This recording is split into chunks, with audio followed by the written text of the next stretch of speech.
Okay. Thank you, Chair, for giving our opportunity to interface with this committee to voice on some of the comments they have. And like I said, I'll make the comments on behalf of DG. We have gone through the bill, and as NARO, we are very happy with this bill. This is long overdue. One of the things which we feel will come out is the preamble to the bill, especially this bill gives confidence to people, also trust, and also competitive edge. We thought this will come out very clearly.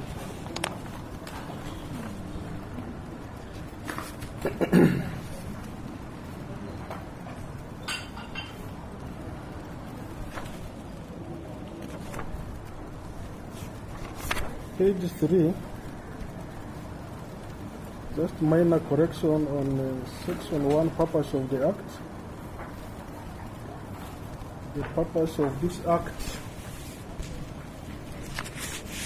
I think one of the things we are looking there is to avoid too many repetitions, is to say is two, and then delete all the twos in each of the purpose.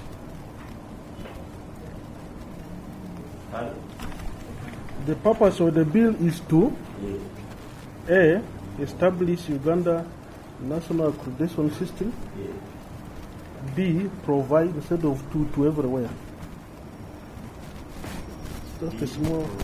Yes. Correct? You have an addition? No. We just need subtraction of the twos in the beginning.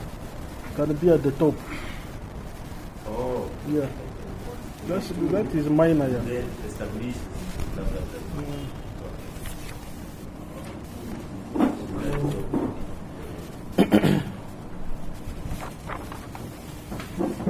Page 6, the definition of verification laboratory. Reads means a body established by law to verify measuring instruments. Page 6. Page 6. The division up at the top. We feel, in addition to equipment and verification, there is a need for verification of the raw material and product integrity. That is not captured there. So is in the definition? Yes. So it should include raw material, verification of the raw materials, and the product integrity, in addition to equipment. Product integrity? Integrity. What does product integrity mean? If there is a product developed, let's say, I'll give an example, a food product. Yes. There can be many versions of the product, including the fake ones. So there needs to be that integrity verification. Okay. Yeah. Not expired? Not expired, yeah. Okay. So that will come there. The condition of the product. Right. On section 4, on the functions of Uganda National Accreditation System, Chair, by the way, we also noticed that this acronym might end up being UNAS. The acronym? For the accreditation system. Might end up being UNAS, but there is Uganda National Academy of Science. I don't know that matters or not, because it may be the same acronym. And it can be confusing. UNAS also stands for Uganda National Academy of Sciences. Okay. So there is another academy already. So just take note of that. On page 16, section 4, functions of the Uganda National Accreditation System. We take note of the functions elaborated there. Page 6, functions of the system. 1, Roman number 1, calibration of bodies. 2, testing bodies. 3, verification laboratories. 4, certification bodies. 5, inspection bodies. 6, medical laboratories, and any other body. But we feel there must be also industrial labs, which need to be accredited, and also research labs, both in academia and other research institutions. So we could add the research labs and then also industrial labs, laboratories.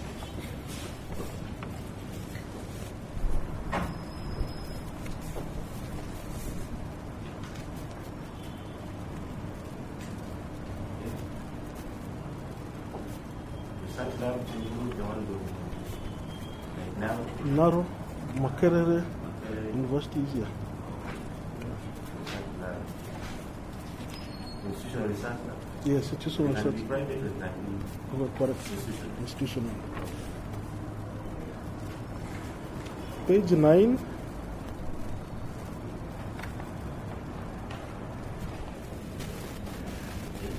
On the composition of the board, there are 3 permanent secretaries. But if you read the section 5 down, the minister shall ensure a board member is a person of high moral character and proven integrity and experience in accreditation, standardization, and technical regulatory matters, business management, finance, and marketing. On 5A. On 5A. So we think this board should be expanded to accommodate some of the skills mentioned there, which may not be captured in the composition of the PS from trade, from PS from health, PS from agriculture. And also we feel a research. The first one. Like which one? Standardization. If you see the board composition, it is made up of 3 PS. And only one representative of conformity assessment bodies in Uganda, and then a representative of academia, a representative of consumers. But below here, it spells out the board must have these other skills in accreditation, standardization, technical regulatory matters, business management, and finance, which may not all be captured in that composition. Yes. So this description should reflect the on the membership of the board. I hope it is clear. Somebody who has experience in that area, either accreditation or standardization. And also we feel a research body must be included on the board.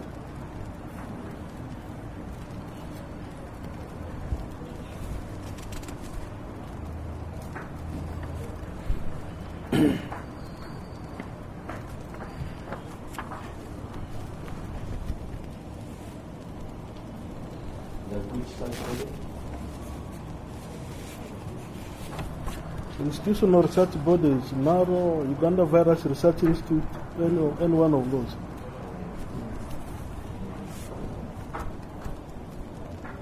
If you have a union, if you have an association, what will have people? Just one. The many. Apparently, The one from Kenya. Uganda Virus Research Institute.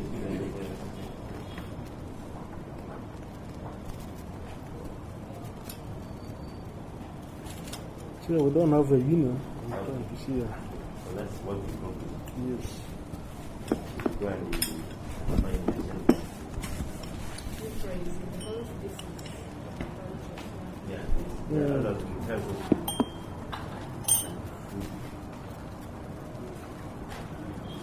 Government do something about this.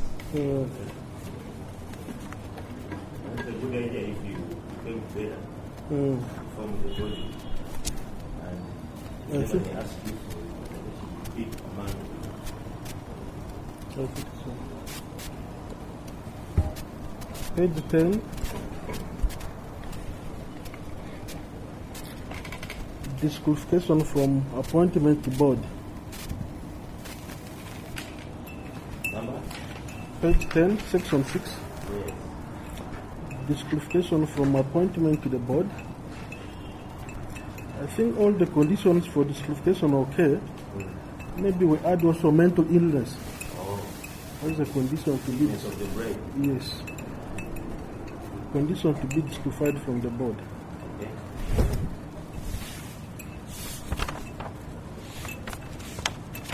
Sometimes they put the word fit and proper. I know that. Can you work? This is the charge of okay.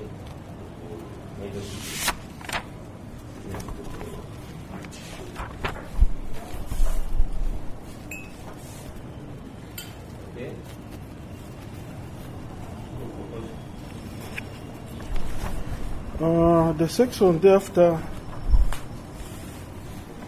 read okay. Page 20.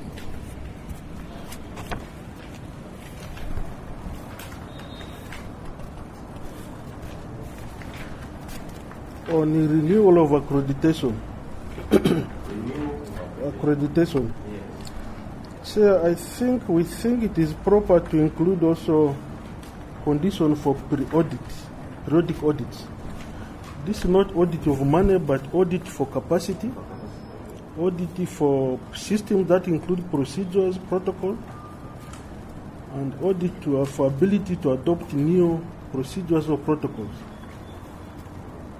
So how a company can Basically, an accredited person may apply for renewal of accreditation in such manner and form as may be prescribed by the minister and the treasury. right. But we need to include a section for periodic audits. Before a renewal, somebody must have satisfied the review processes for periodic audits. And that audit must include the capacity, systems in place, which include procedures and protocols, and the ability to adopt or use new procedures and protocols. Should it be annual or biannual or after 2 years? How long should it be? The duration for the interval? Personally, I was thinking every 2 years. Yeah.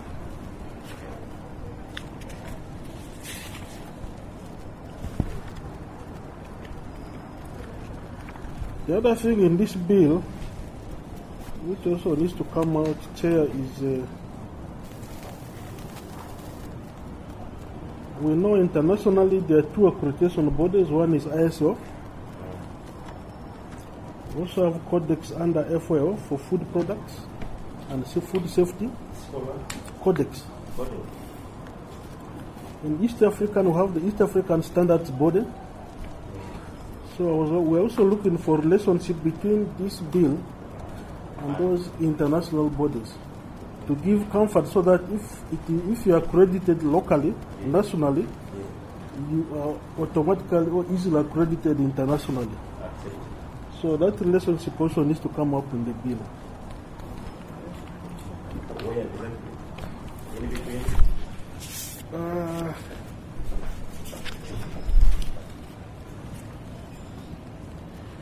Somewhere in part 2 behind. Applications by that one is different. That one needs to be a standalone section on how we relate regionally and internationally to these other bodies. It does not come up.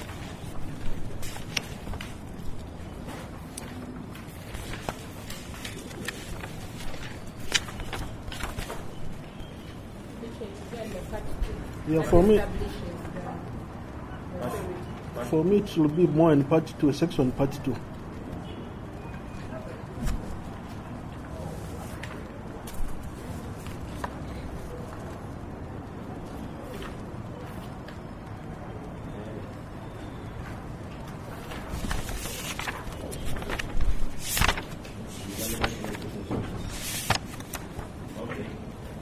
So it should emphasize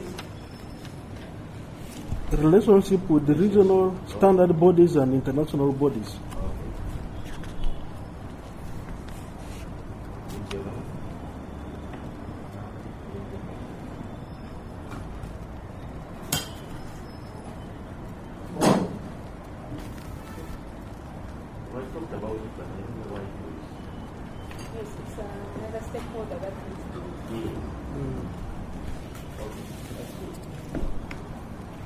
On page 14,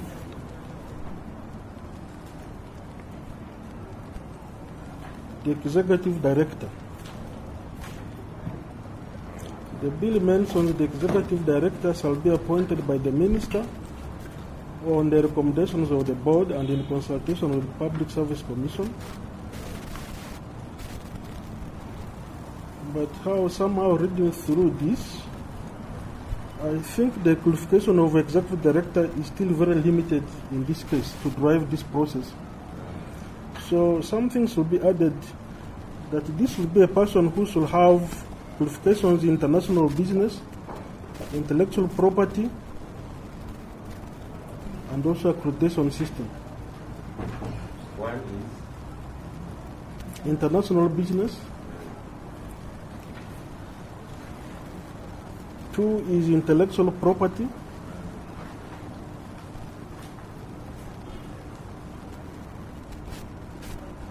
3 is accreditation systems. And some scientific disciplines that may be related to research, industrial or manufacturing.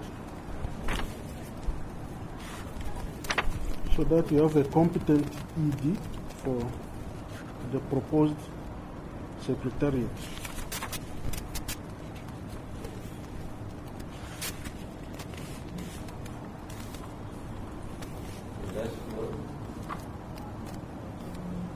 Manufacturing, research. and these options. Yeah. That cover. Kind of this option. Okay.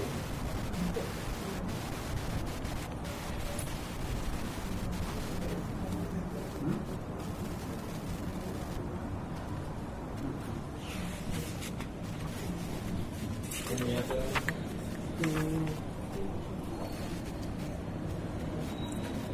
So, through you allow me to give room for my colleague to make some comments.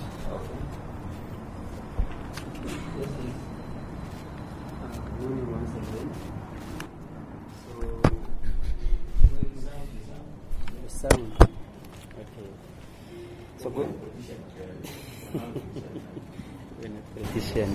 So going through the bill, I also saw a number of things that we need to put right. For example, mainly throughout the bill, emphasis seems to be being put on medical laboratories. But we also know that there are many other laboratories undertaking work that requires accreditation, which I think the term laboratory should remain open to accommodate the many laboratories we have. Especially when we go to part 2 of the bill, in the preamble, I think, the beginning sections. The definition, page 5, part 2. So, the word medical laboratory seems to be misleading compared to, after talking about Especially confined environment used for performance of work and in groups. Yes. So those other ones, calibration bodies, testing bodies, yeah, that is fine. Verification is fine. Certification is fine. But medical limits other, kind of gives it precedence over other laboratories, which I don't think is true. So I was hoping that it just remains research laboratories, because I think medical laboratories are either testing laboratories or research laboratories.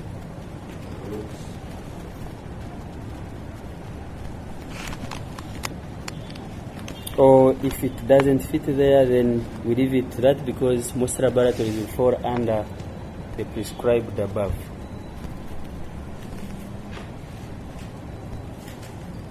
Is there we can expand it? Medical, then those others. Yeah, that is also possible. Academic research, agricultural research, and maybe manufacturing or industrial laboratories and others, taking care of institutions like URI, which also have a range of laboratories that need to be accredited.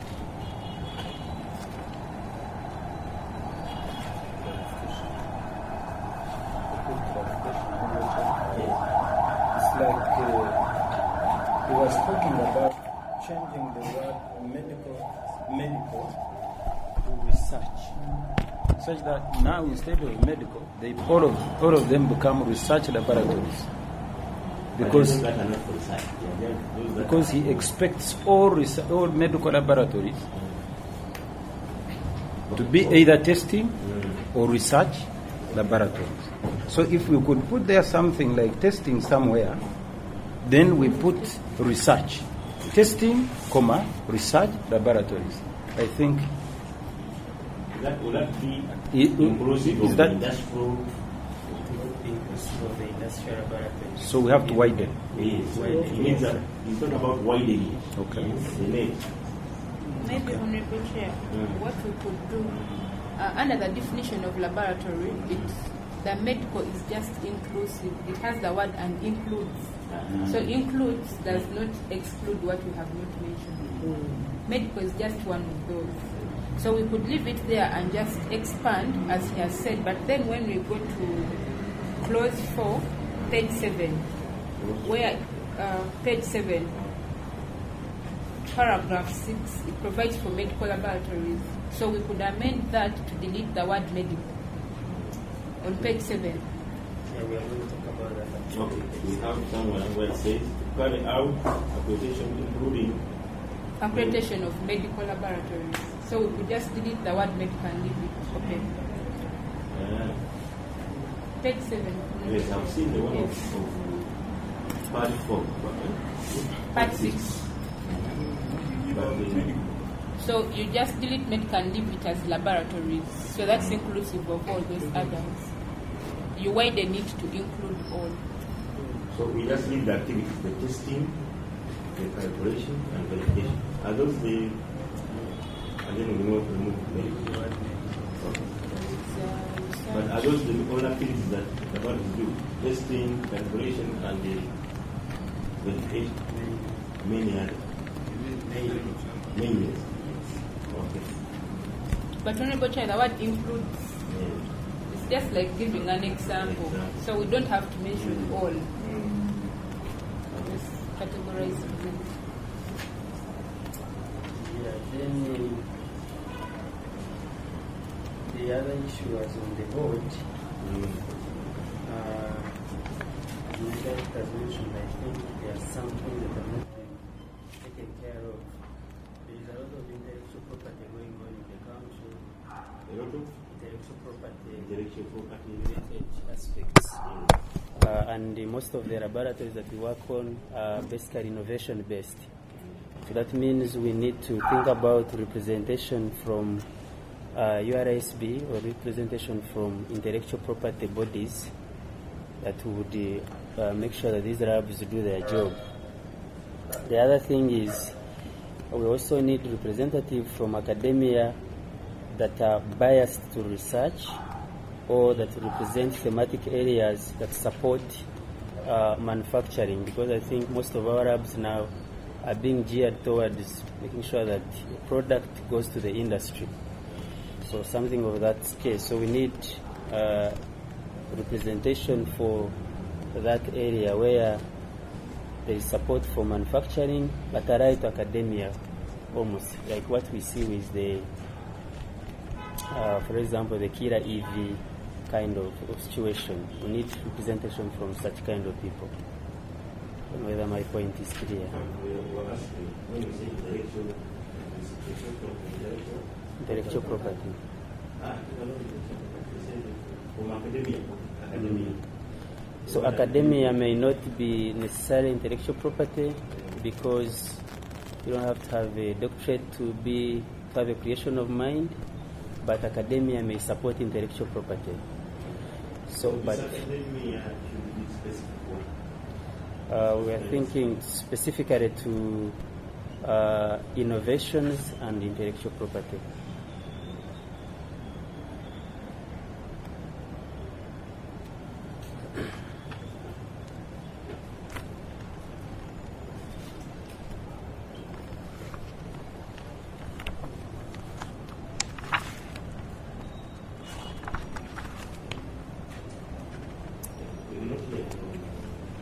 Where is it? Yeah, conformity.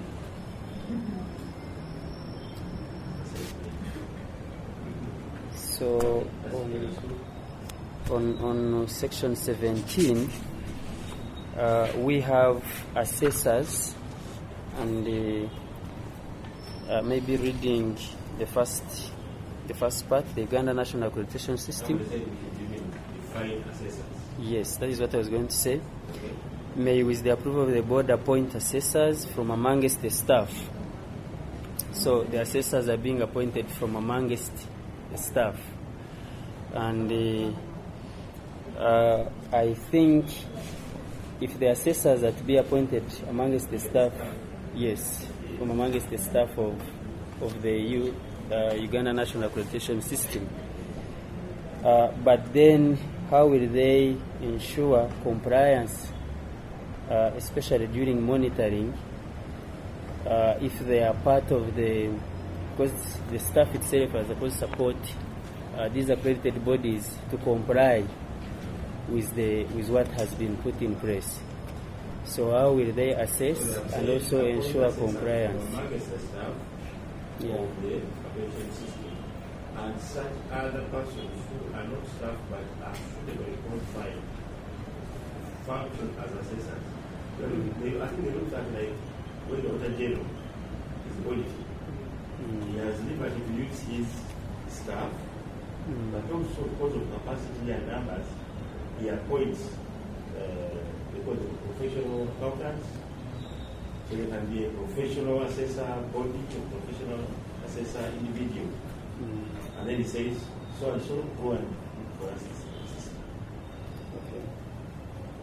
It's just because of capacity. You can't do it all. In fact, it's in front. You will have a small number, and knowing the work will be done by individuals or service providers. But the point here is, isn't it possible to have a second party to do the assessment rather than the board itself doing the assessment? Yes. This is the second option given. Okay. Second option given. Okay. That these people will have appointed. But the authority remains with them. The authority remains with the body. And then anybody else does work with them. Because in the program, you notice it's a small group. Practically, they have to go and do movement, then do NARO, then most of them think they work with them. But the delegation is there, but they are the persons who work with them. Yes. Okay, so then when we go to I think part 4, section 26, on the application for accreditation.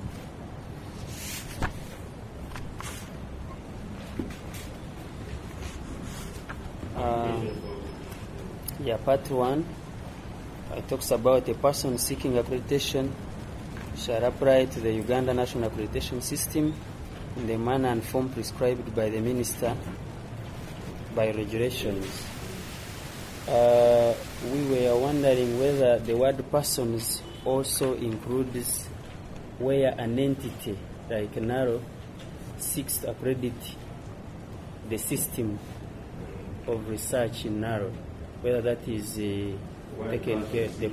Yes, because it is very possible for a department or the whole of NARO to seek for accreditation as an entity. The department, the person, department in NARO will be called the person, our legal. The person. Does this one person include maybe a department? So it seems like a body corporate. That's NARO will apply. That's a person. Yes, what we could do, we find it here, because I'm seeing in the definition section, accredited person. Okay.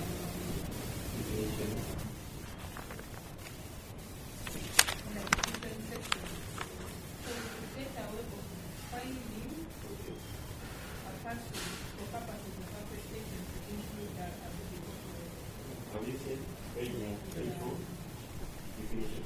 Accredited person means a person who has been accredited by Uganda, a person who is not resident. You will find a word.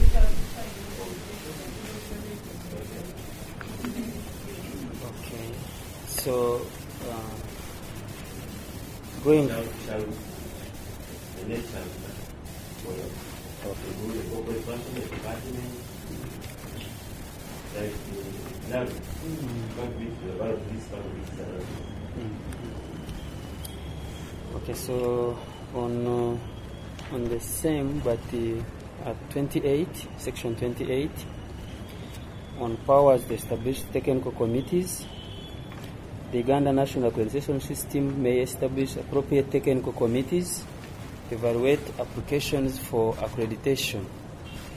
I think we think that the purpose here to evaluate applications for accreditation is a bit limiting for a whole committee.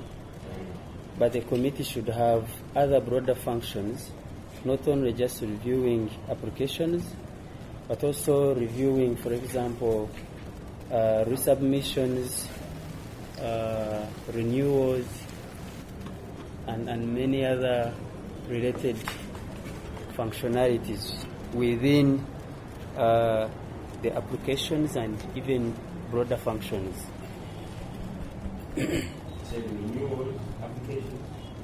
Renewals, even resubmissions, because somebody may be declined but has to resubmit an application. I don't know whether that will be treated as a new application. Committees. So we give them broader.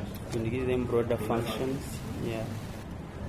Not limited to only evaluating applications for accreditation.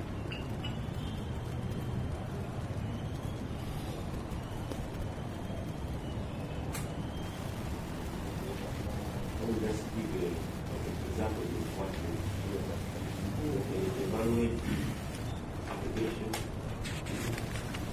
evaluate ED applications, renewals, and give examples of what and any other function we do that. Yes. Please understand. Don't just give them one group. You wrote function. Okay.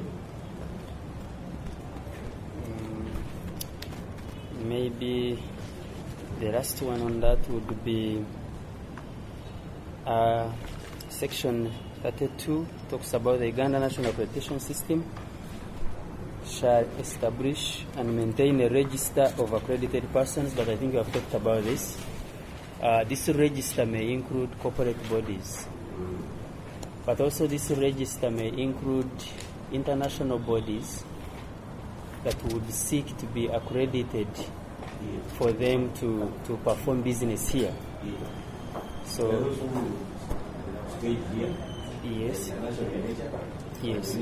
accredited here for them to be able to do business here. So they need to be taken care of still. I think that's it for me.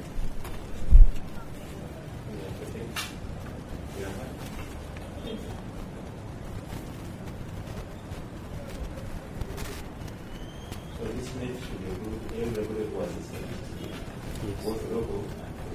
Yes. Okay. I hope you remember what you're talking about. I have it here. I have it here. We'll just So put it together and submit it to the program. Including the one you've done. Because the member presenting a motion, where did you get the amount of stakeholders, the risks? The institution is allowed to make comments, professional comments, or bid. Thank you. Yes. Thank you. I think it's time to When Doctor talked about the preamble, he did not suggest how the preamble should look like. So, Doctor, I would suggest that when you are making that writing, you give us your suggestion. Otherwise, it would leave us without an option if we do not get your proposal in writing. Thank you. Thank you. Any other proposal? Okay. We don't have any more information to add. Maybe, Honorable Chair, I forgot something about the intellectual property. Because when we talk about the academia and then the intellectual property, they look to be totally different. Those people have got their laboratories where they test maybe like medicine. If I concoct, if I come up with a medicine, I take it there, they test it, and then they give me a patent, such that it remains mine for like 20 years. So those people are different from the academia. These people who teach in universities, who do research and whatever, sometimes they don't go to those laboratories. So I think, Doctor, we have to think about either using URSB or directly those bodies other than using the academia. The academia would be there on their own because they do research. But those people who test new things would also want to be there on their own because they are the ones concerned with innovation. Okay. One uses the other. I think it's important that we give them a different role. Yes. Because some people innovate when they have never even gone to school. Yes, they innovate when they have never gone to school. So then they get connected to those, to the intellectual property people. But they do not get connected to the people in universities. Okay. That's a good one. And I think what now remains for us to is put it on paper and then submit, and we use it as a reference point. That is very key. We are very grateful that you have turned up. NARO has always been our friend. We thank you that the day we visited, we visited and feasted. Okay, and shall forever be friends to the scientists. Thank you so much. Send our regards to the head of the institution, and any other information, please, you pass it on, and you may go back and discover something, and then find that it must be put in the law. So you submit, and then we see a way forward. Thank you so much, and let Honorable Timuzigu escort our visitors as they